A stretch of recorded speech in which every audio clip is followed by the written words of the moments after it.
जय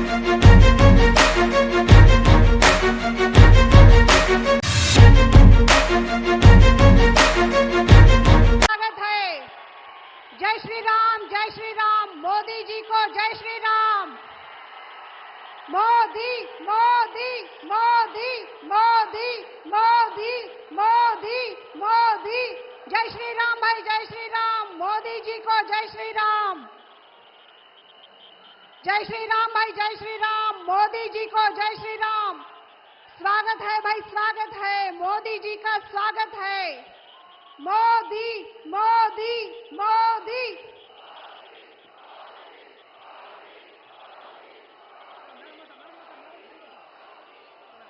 अजु सफल तपु तीरथ त्यागू, आजु सफल जप योग बिरागू। सफल सकल शुभ साधन साजू, राम तुम ही अवलंबोत आजू। गोस्वामी तुलसीदास जी कहते हैं कि आज हमारे सारे जप तप, सारे तीर्थ त्याग, योग वैराग्य सब सफल हुए। आज हमने श्री राम के साक्षात दर्शन किए हैं। ठीक इसी तरह के भाव आज हम सबके मन में है। आज हम मां भारती के लाल माननीय प्रधानमंत्री जी नरेंद्र मोदी को देखने सुनने आप सब आए हैं। मानो हमारी वर्षों की मुराद पूरी होने जा रही है। स्वागत है भाई, स्वागत है। मोदी जी का स्वागत है।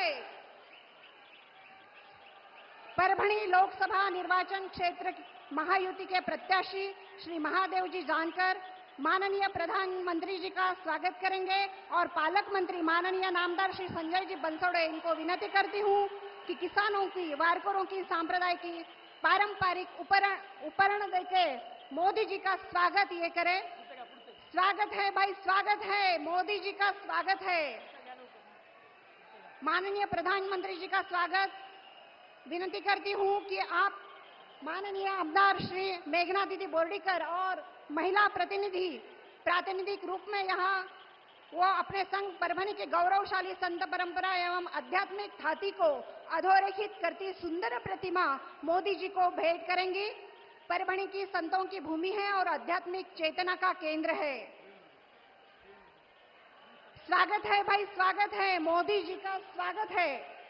यानंतर श्रोते हो, यानंतर ज्यांच्या एका इशाऱ्यावर महाराष्ट्रात मोठमोठे राजकीय भूकंप घडतात, ज्यांच्या एका निर्देशाने मोठमोठी सुनामी शांत होते, ज्यांच्या एका शब्दावर महाराष्ट्राच्या माय भगिनी आपल्या सुरक्षिततेबाबत निश्चिंत होतात, महाराष्ट्राचे शेतकरी, कष्टकरी, गोरगरीब सर्वांच्या अहर्निश सेवेत रममाण होतात, ते या महाराष्ट्र भूमीचे गौरवशाली सुपुत्र, महाराष्ट्राचे लाडके उपमुख्यमंत्री माननीय नामदार श्री देवेंद्रजी फडणवीस आज आपल्या समोर हितगुज करणार आहेत। देवेंद्रजी फडणवीस। भारत माता की, भारत माता की, छत्रपती शिवाजी महाराज की, धर्मवीर छत्रपती संभाजी महाराज की। हिंदवी स्वराज्याचे सरसंस्थापक छत्रपती शिवरायांना मानाचा मुजरा करतो। भारतीय राज्यघटनेचे शिल्पकार भारतरत्न डॉक्टर बाबासाहेब आंबेडकर यांना मानवंदना अर्पित करतो। आणि आज या ठिकाणी उपस्थित झालेले भारतातच नाही तर जगातील सर्वात लोकप्रिय नेते माननीय मोदीजींचं परभणीमध्ये स्वागत करतो।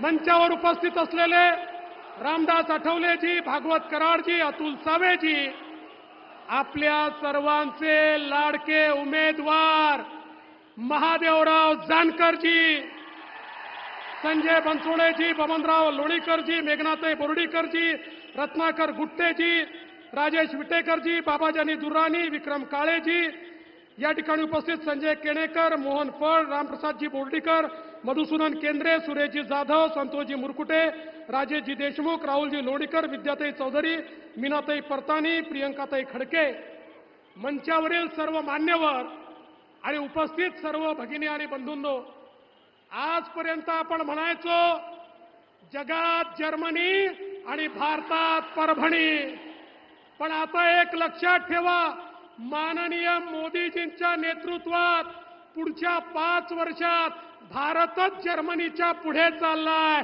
त्यामुळे आता परभणी मागे राहू शकत नाही. बंधू भगिनींनो, या ठिकाणी असं देखील काही लोक म्हणतात, बनी तो बनी नाही तो परभणी. आता चालणार नाही. बनी तो बनी, अभी ही बनी और बनेगी तो परभणी. कारण मोदीजींच्या नेतृत्वात आता जानकर दिलेले आहेत. अरे मोदीजी पण फकीर आहेत आणि जानकरही फकीर आहेत. आता हे दोन लोक एकत्रित आल्यानंतर या परभणीला कोणीही थांबवू शकत नाही. बंधू भगिनींनो, मोदीजींनी 10 वर्षामध्ये देशामध्ये गरीब कल्याणाचा अजेंडा चालवला. करोडो लोकांना गरिबीतनं बाहेर काढलं. गरीब असेल, शेतकरी असेल, शेतमजूर असेल, महिला असतील, ओबीसी असतील, अल्पसंख्याक असतील, एससी असतील, एसटी असतील, प्रत्येकाच्या जीवनामध्ये मोदीजींनी या ठिकाणी परिवर्तन केलं. आणि आज आपण पाहू शकता, महाराष्ट्र सरकारच्या माध्यमातून मी मुख्यमंत्री असताना आणि आता एकनाथरावजी शिंदे आणि अजितदादा पवार यांच्या नेतृत्वात मोठ्या प्रमाणात निम्न दुधना प्रकल्प असेल, आपण त्याला 3070 कोटी रुपये दिले. येलदरी प्रकल्पाला पैसे दिले आणि आता परभणीला समृद्धी महामार्गाने मुंबईला देखील आपण जोडणार आहोत. आणि यासोबत मोठ्या प्रमाणात राष्ट्रीय महामार्गांची कामं या ठिकाणी आपण सुरू केली आहेत. मी जास्त वेळ आपला घेणार नाही. आपल्याला सगळ्यांना माननीय मोदीजींना ऐकायचं आहे. पण एवढंच सांगतो, जानकर साहेब म्हणजे महाराष्ट्राच्या खजान्याची किल्ली आहे. कारण मुख्यमंत्री दादा आणि मी जानकर साहेबांचा शब्द टाळू शकत नाही. जानकरांना निवडून दिलं की महाराष्ट्राची किल्ली आली आणि जानकर साहेब मोदी साहेबांचा इतका विश्वास कमवतील की दिल्लीची किल्ली देखील त्यांच्या हातामध्ये येईल. त्यामुळे आता परभणीला चिंता करायची आवश्यकता नाहीये. अरे मागच्या खासदाराने केवळ बोलबचन दिले, पण त्या ठिकाणी विकास केला नाही. आता या ठिकाणी जानकर सारखा व्यक्ती येतोय आणि मला विश्वास आहे जानकर साहेब हे जमिनीवरचे आहेत, तुमच्या आमच्यातले आहेत. तुमच्यापर्यंत तुमचा विकास जानकर साहेब पोचवल्याशिवाय राहणार नाही. आणि म्हणून तुम्हाला एवढीच विनंती करतो की आता या निवडणुकीमध्ये कुठलाही दुसरा विचार करू नका. वरती मोदी साहेबांचा विचार करा, इकडे जानकर साहेबांचा विचार करा. आणि लक्षात ठेवा, जानकर साहेबांचं चिन्ह आहे शिट्टी. शिट्टीची बटन दाबली, शिट्टीची बटन दाबली, वोट मोदी साहेबांना मिळतं. शिट्टीची बटन दाबली, कोणाला वोट मिळतं? कोणाला वोट मिळतं? मग मोदी साहेबांना पुन्हा प्रधानमंत्री करण्याकरता जानकर साहेबांना निवडून द्या, एवढीच विनंती करतो आणि माझं बोलणं संपवतो. जय श्रीराम. धन्यवाद देवेंद्र जी. अब हम उनकी बात सुनेंगे जिनकी बात पूरी दुनिया सुनती है, जो हमारे मन की बात बखूबी जानते हैं. विश्व के सबसे बड़े लोकतंत्र के सबसे लोकप्रिय नेता, जिनका ध्येय है परम वैभवशाली भारत, जिनका संकल्प है विकसित भारत, जिनकी सोच है एक आत्मनिर्भर भारत, ऐसे प्रधानमंत्री माननीय श्री नरेंद्र जी मोदी. जय श्री राम, जय श्री राम. मोदी जी को जय श्री राम.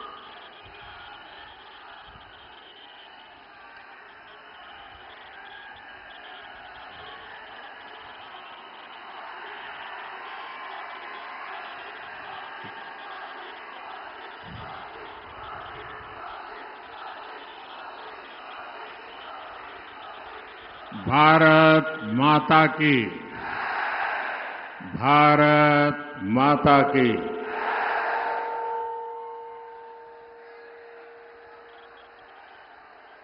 परभणीकरांना माझा राम राम. संत जनाबाईच्या या नगरीला आणि देवी प्रभावतीच्या नगरीला माझे कोटी कोटी वंदन.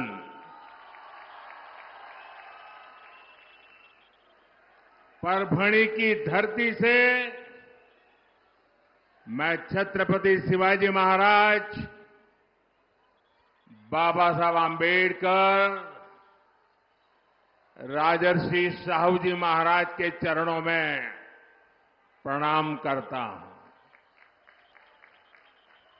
इस धरती पर साईं बाबा जैसे अनेक संतों के चरण पड़े, इसलिए परभणी का आशीर्वाद ईश्वरीय आशीर्वाद से कम नहीं है। कल पहले चरण के मतदान के उत्साहजनक रुझानों के बाद अब परभणी का ये प्रेम बता रहा है, इतनी विशाल जनसंख्या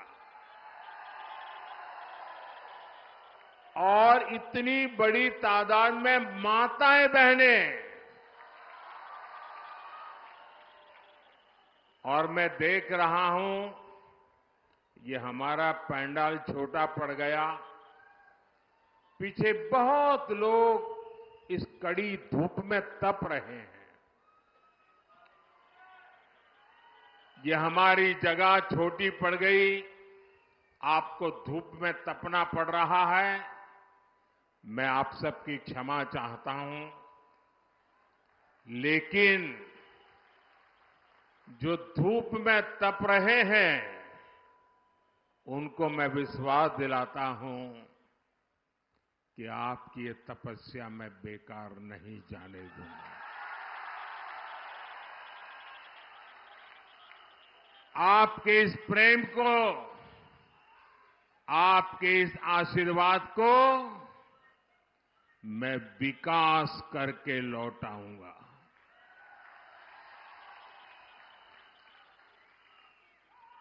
ये जो चारों तरफ एक ही स्वर गूंज रहा है, एक ही आवाज आ रही है, फिर एक बार, फिर एक बार, फिर एक बार। साथियों, 2024 का ये चुनाव केवल सरकार बनाने के लिए नहीं हो रहा। इस चुनाव का लक्ष्य है भारत को विकसित बनाना, भारत को आत्मनिर्भर बनाना।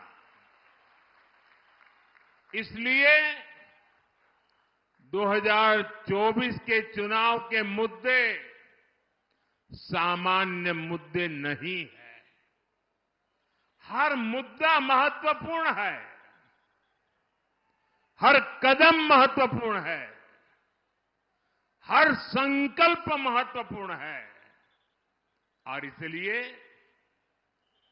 ये पहला चुनाव है जिसमें भारत को दुनिया की तीसरी सबसे बड़ी अर्थव्यवस्था बनाने के लिए ये चुनाव है।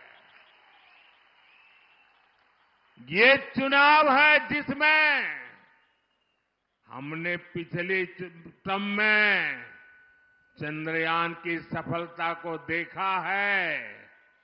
ये इस चुनाव के बाद 140 करोड़ देशवासी गगनयान की सफलता भी देखेंगे। ये पहला चुनाव है जब सेना के हथियारों से लेकर कोरोना की वैक्सीन तक लोग आत्मनिर्भर भारत की सफलता की हर कोने में चर्चा कर रहे हैं। सिर्फ 10 वर्ष में देश ने विकास की एक लंबी दूरी तय कर ली है। 2014 में जब मैं पहली बार लोकसभा का चुनाव लड़ रहा था, उस समय चुनाव में क्या बातें होती थी, अखबार किन बातों से छाए रहते थे, टीवी पर किन बातों की चर्चा होती थी, तब बात होती थी आतंकी हमलों का डर, आए दिन बम धमाकों की खबरें और हमारे वीर जवानों की शहादत की पीड़ा, यही छाया रहता था।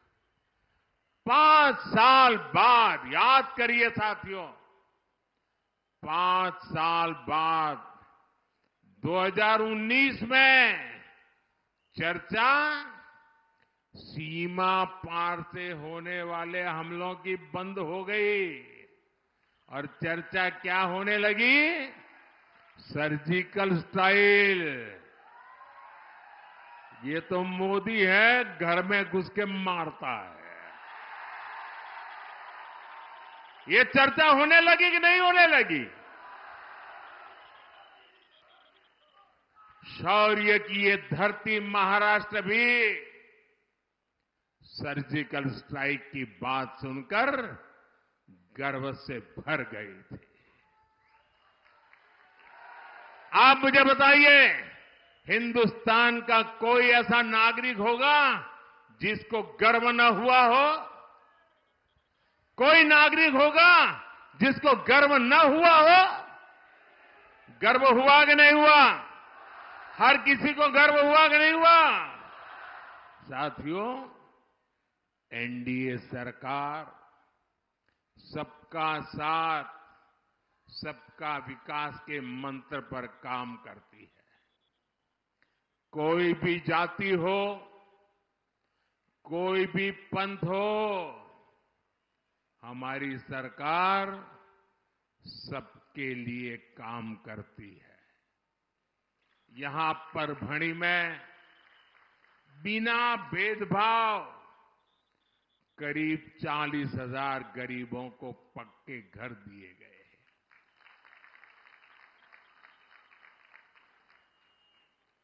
और मैं आपको एक काम बताता हूं, करोगे? पक्का करोगे? देखिए, ये जो जिनको घर मिले है कौन? या तो ओबीसी समाज के लोग हैं, या तो दलित समाज के लोग हैं, या तो आदिवासी समाज के लोग हैं। यही लोग थे, वो वंचित रह गए थे। और मैंने इतना सारा किया है, लेकिन अभी जब आप लोगों के घर जाएंगे, गांव में जाएंगे, और कहीं कोई इक्का दुक्का जिसको अभी घर मिलना बाकी हो, कोई इक्का दुक्का जिसको गैस का कनेक्शन मिलना बाकी हो, नल से जल मिलना बाकी हो, तो मेरी तरफ से उनको बता देना कि मोदी की गारंटी है, तीसरे टर्म में आपका काम भी हो जाएगा। ये बताओगे? मेरी तरफ से गारंटी दोगे? आप ही मेरी गारंटी हो, करोगे ना? मेरे लिए तो आप ही मोदी हो, तो घर घर जाके बताओगे ना? देखिए, आज परभणी के 12 लाख से ज्यादा गरीबों को बिना भेदभाव मुफ्त राशन मिल रहा है, ताकि गरीब के घर का चूल्हा जलता रहे, बच्चे भूखे पेट सो न जाएं, मां की आंख से आंसू न बहे।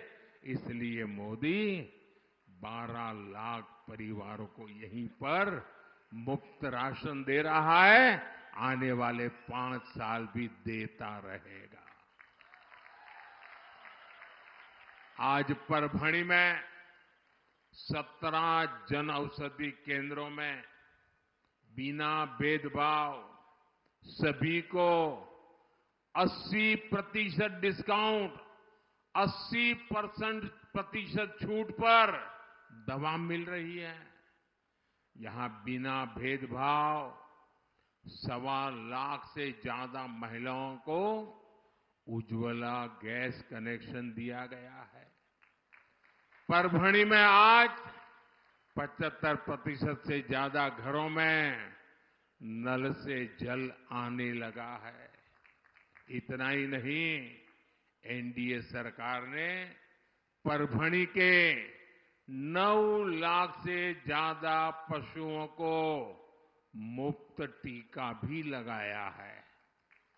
कोई भी सरकार ऐसे तभी काम करती है जब वो गरीबों के प्रति संवेदनशील हो, सबकी चिंता करती हो। मैंने गरीबी की जिंदगी को जी है।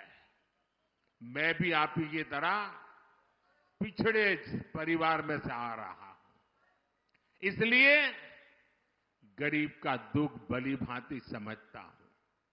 और इसलिए मैंने तय किया, जो मैंने सहा वो देश के किसी गरीब को नहीं सहना पड़े।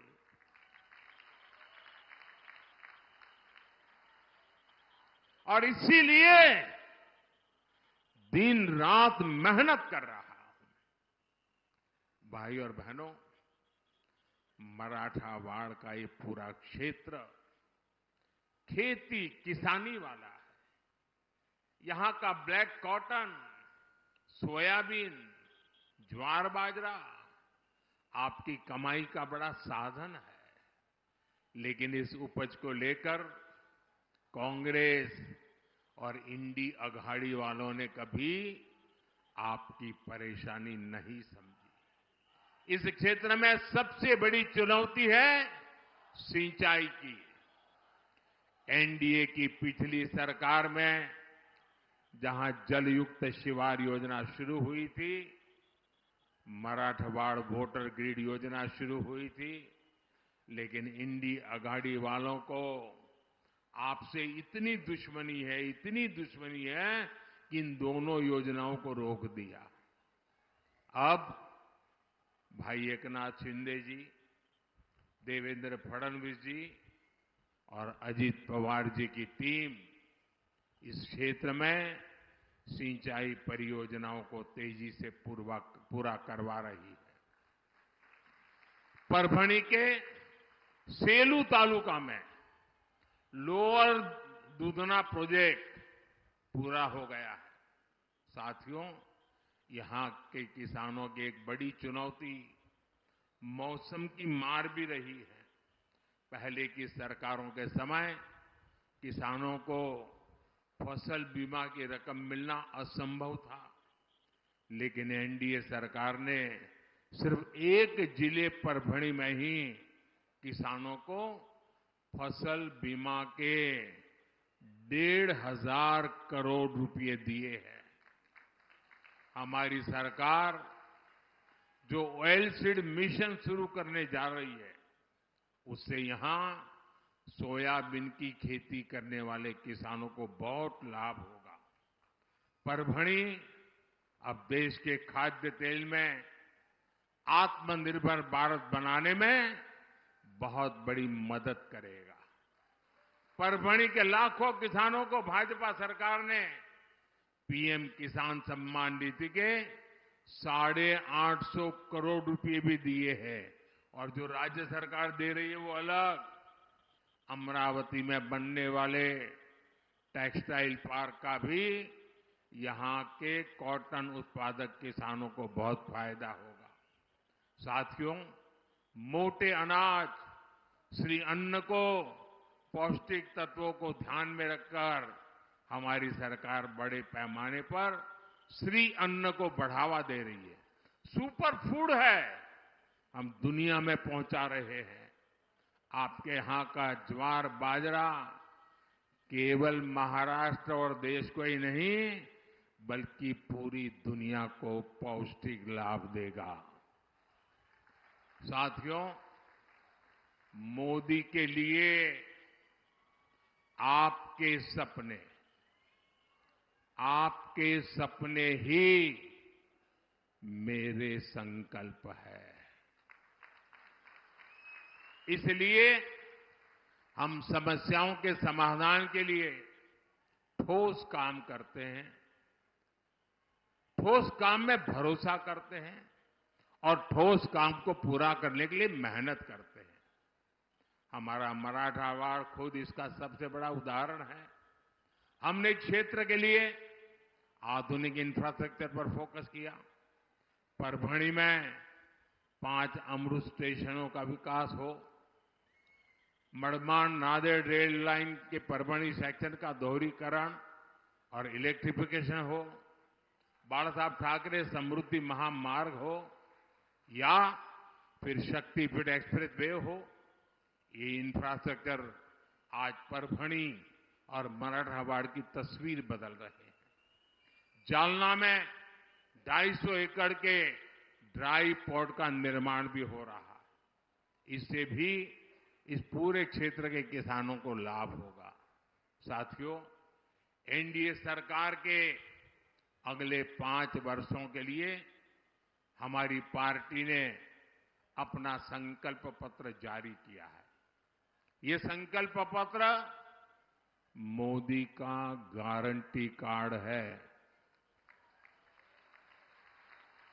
अगले 5 वर्षों के लिए मोदी की गारंटी है कि हम देश में गरीबों के लिए 3 करोड़ नए घर बनाएंगे।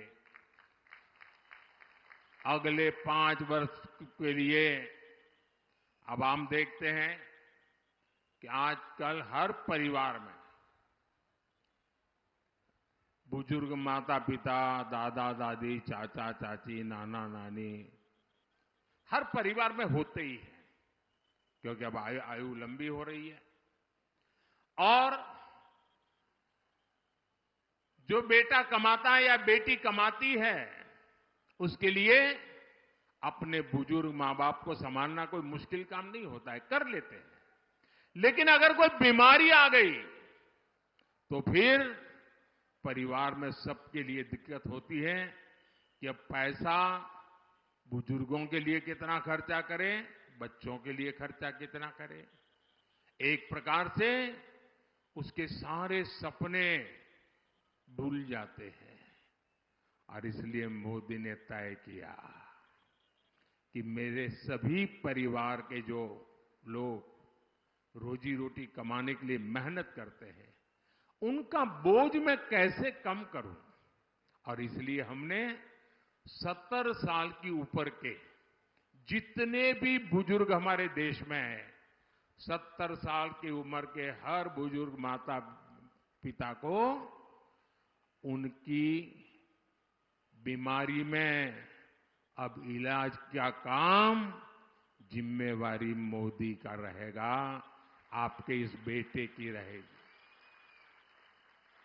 70 साल से ऊपर के हर किसी को आयुष्मान योजना का लाभ मिलेगा।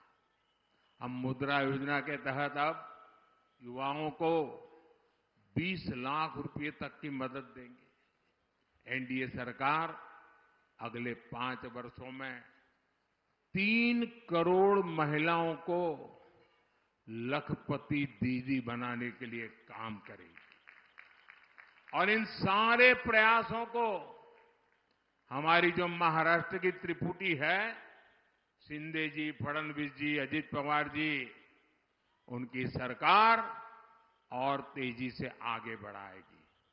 साथियों, विकसित भारत, विकसित महाराष्ट्र के बीच आपको इंडी अघाड़ी से बहुत सतर्क रहना है। कांग्रेस एक ऐसी बेल है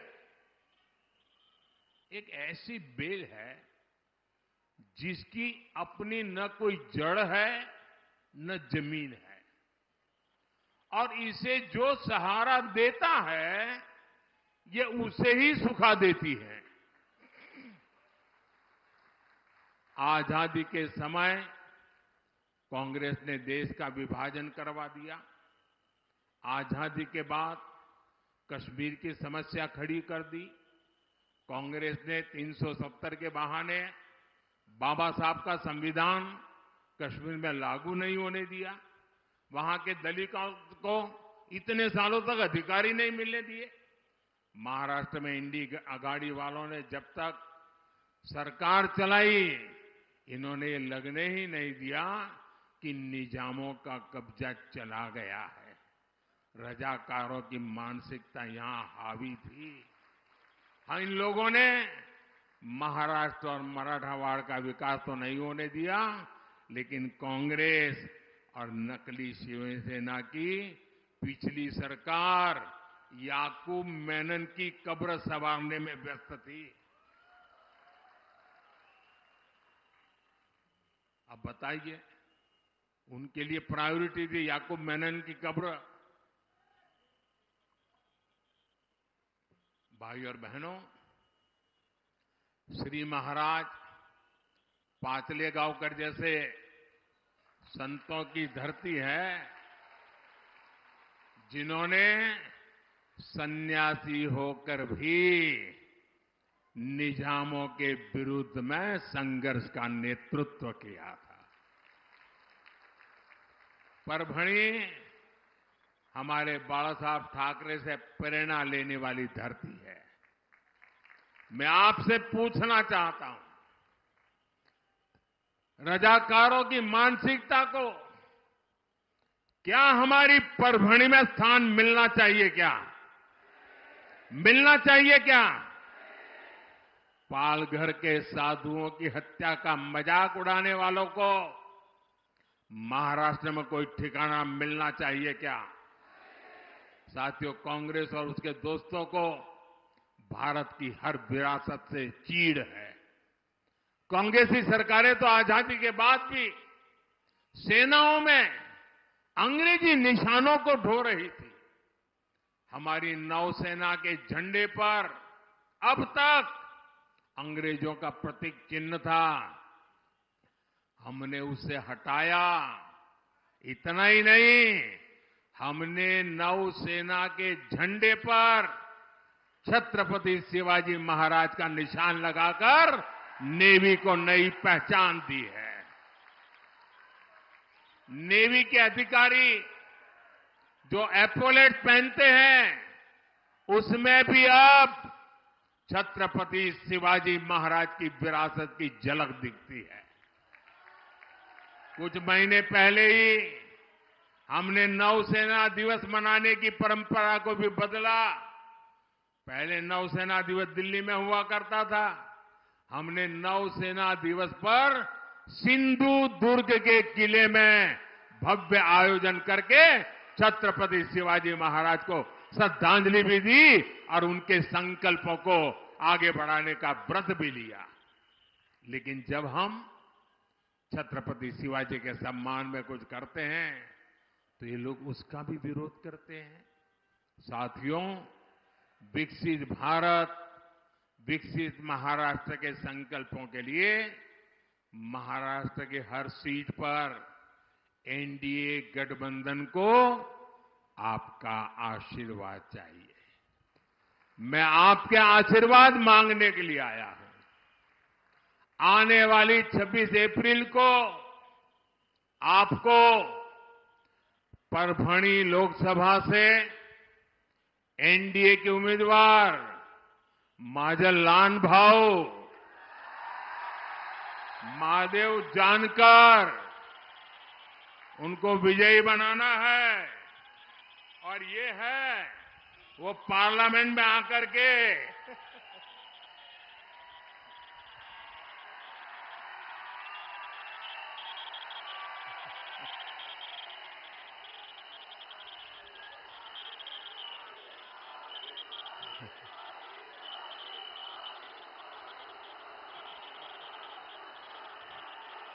लेकिन इसके लिए आपको मेरा एक काम करना पड़ेगा। ये माजल लानभाऊ विजयी होकर के आए, इसके लिए आपको एक काम करना होगा। करेंगे? एक तो घर घर जाना है, जाएंगे? ज्यादा से ज्यादा मतदान कराएंगे, कितनी ही गर्मी क्यों न हो, ज्यादा मतदान कराएंगे। पहले मतदान फिर जलपान, ये पक्का करेंगे। सुबह सुबह मतदान कराएंगे। दूसरा काम, हमें पोलिंग बूथ जीतना है। हर पोलिंग बूथ जीतेंगे, हर पोलिंग बूथ जीतेंगे। हर पोलिंग बूथ को जीतने के लिए अगड़े हो या पिछड़े सबके दिल जीतने होते हैं। जीतोगे? पक्का जीतोगे? अच्छा, मेरा एक और काम करोगे? ये मेरा काम है, करोगे? मोदी का काम है, महादेव का नहीं है। करोगे? पक्का करोगे? अच्छा, घर घर जाना और बताना कि अपने मोदी भाई परभणी आए थे और उन्होंने आपको प्रणाम भेजा है। मेरा प्रणाम पहुंचा देंगे, हर परिवार में मेरा प्रणाम पहुंचा देंगे।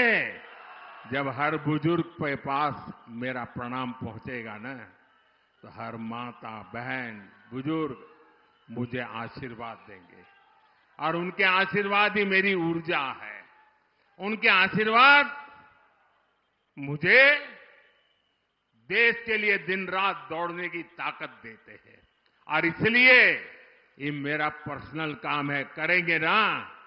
जरा हाथ ऊपर करके बताइए, करेंगे ना? मेरे प्रणाम पहुंचाएंगे ना? बहुत बहुत धन्यवाद। मेरे साथ बोलिए, भारत माता की, भारत माता की, भारत माता की। बहुत बहुत धन्यवाद।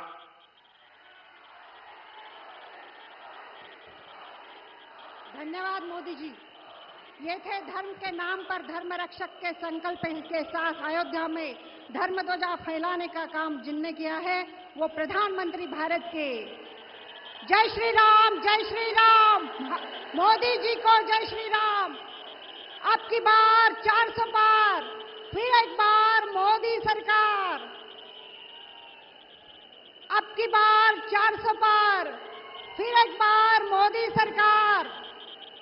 मोदी मोदी मोदी मोदी मोदी मोदी मोदी।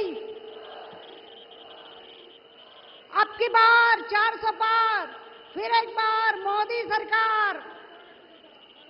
खूप खूप धन्यवाद। जाता जाता अपना सर्वांना